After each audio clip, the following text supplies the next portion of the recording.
Good morning to all. मेरा नाम सूरज मिश्रा है और मैं एक सहायक प्राध्यापक के रूप में वाणिज्य विभाग के अंतर्गत कार्य करता हूं। आज मैं जिस टॉपिक को आप सभी के सामने लेकर के आया हूं उसका नाम है इनकम टैक्स। आज मैं आपको इनकम टैक्स के बेसिक इंट्रोडक्शन के बारे में बताना चाहता हूं कि ये क्या है।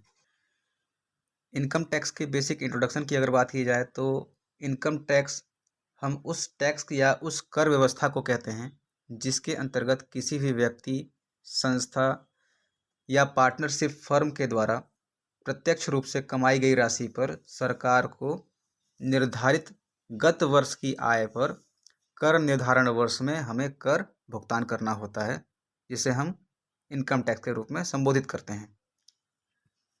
यह आयकर व्यक्तियों या संस्थाओं पर उनके द्वारा अर्जित आय या मुनाफे के संबंध में लगाया जाने वाला कर है। आयकर की गणना आमतौर पर कर योग्य आय के कर दर के उत्पाद के रूप में की जाती है। कराधान दरें करदाता के प्रकार या विशेषताओं और आय के प्रकार के अनुसार भिन्न भिन्न हो सकती है तथा प्रत्येक वर्ष कर की दर में केंद्र सरकार के द्वारा आमूल-चूल परिवर्तन किए जाते रहते हैं। अगर आय के स्रोत की हम बात करें तो आय के मुख्यतः 5 स्रोत माने गए हैं, जिसमें सबसे पहला आपका है वेतन से आय।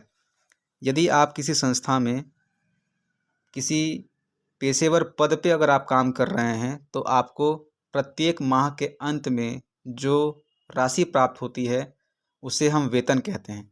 वेतन में कुछ अलग से भत्ते, अनुलाभ और अन्य प्रकार के जो मुनाफे होते हैं उनको भी शामिल किया जाता है, जिसे हम वेतन शीर्षक के अंतर्गत कर योग्य मानते हैं। आय के अन्य स्रोत में दूसरा स्रोत आता है आपका मकान संपत्ति से आय। मकान संपत्ति से आय के अंतर्गत हम किसी भी प्रकार की हाउस प्रॉपर्टी एवं कमर्शियल प्रॉपर्टी दोनों से होने वाली आय पर अलग अलग कर की दरों पर टैक्स लगाते हैं, जिसे हम मकान संपत्ति की आय कहते हैं। आय के तीसरे स्रोत के रूप में पूंजी लाभ को हम जानते हैं।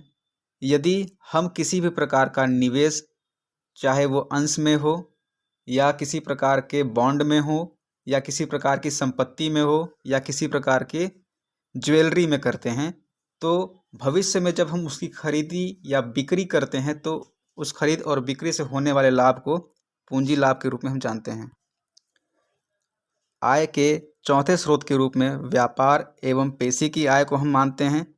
यदि हम किसी भी प्रकार का व्यापार या पेशा कर रहे हैं तो वहाँ से जो हमें आय प्राप्त होती है उसे हम व्यापार एवं पेशे के रूप में शामिल करते हैं, जिसके अंतर्गत डॉक्टर, इंजीनियर और वकील की जो आय है उसे हम पेशे के रूप में जानते हैं। आय का अंतिम स्रोत होता है अन्य साधनों से आय। अन्य साधनों से आय के अंतर्गत हम ऐसी इनकम को रखते हैं जिसका उल्लेख ऊपर के 4 आय के स्रोतों में जिक्र नहीं किया गया होता है। वो सारे के सारे आय के अन्य साधनों के स्रोत में आ जाते हैं।